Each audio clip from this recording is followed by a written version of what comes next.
reign of the Emperor Tiberius, during the prefecture of Pontius Pilate, probably in the year 33 AD, at the time of Passover that year, that Jesus of Nazareth was crucified. He was crucified at the third hour of the day, and he was dead before evening. His quick death was a fact which astounded Pilate when he was so informed. Now, of the four Gospels, John has the fullest account of what happened next. Joseph of Arimathea asked Pilate for Jesus' body. Pilate acceded. Joseph of Arimathea and Nicodemus and others took down the body of Jesus. Nicodemus had brought myrrh, aloes, linen to wrap and anoint the body, which they did. They then laid the body in a new tomb, a tomb that had never been used, near the place of crucifixion. 300 years later, in 325, men are ordered by the Roman Emperor Flavius Valerius Aurelius Constantinus to begin looking for that tomb.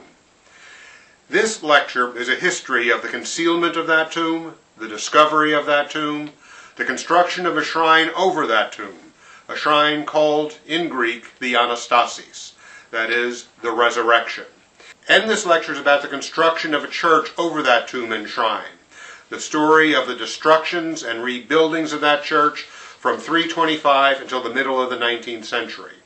That church we know in English as the Church of the Holy Sepulchre.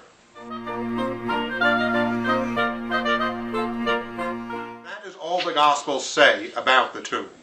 But there are certain details we can add to the story from our knowledge of archaeological investigations over the past 200 years. For instance, the structure of a typical Jewish rock-cut tomb of the 1st century BC, 1st century AD.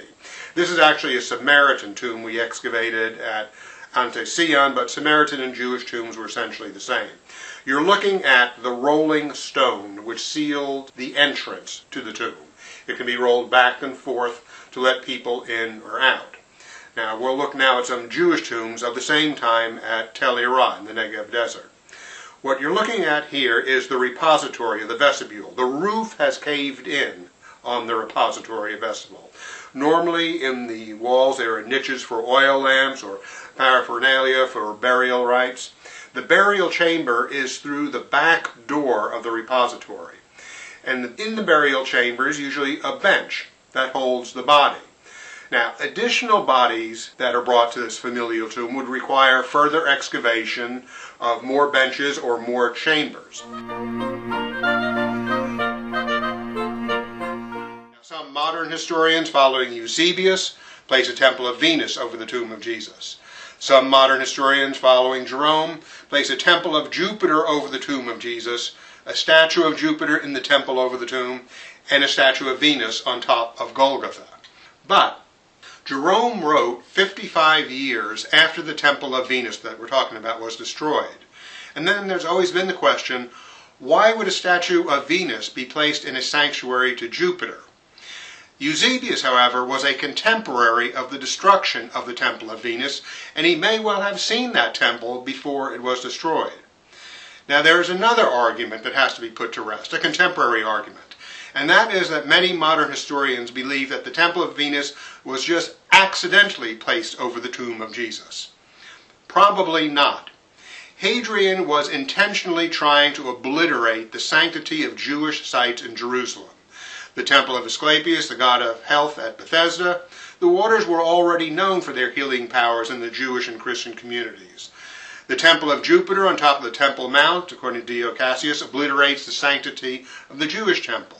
And the Temple of Venus over the tomb of Jesus, according to Eusebius. Well, Hadrian probably just regarded Christians as another Jewish sect and just wanted to obliterate the sanctity of their site.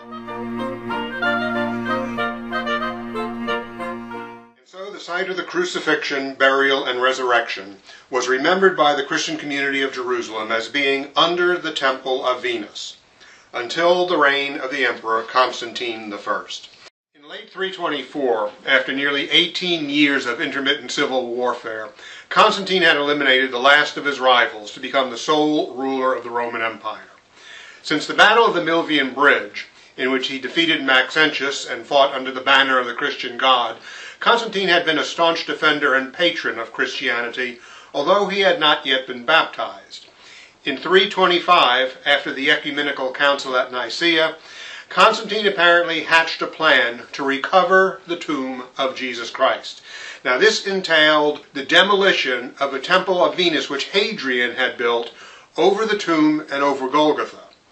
According to Eusebius of Caesarea, who is our main contemporary source, Hadrian had built that temple to consign to oblivion the Christian holy site.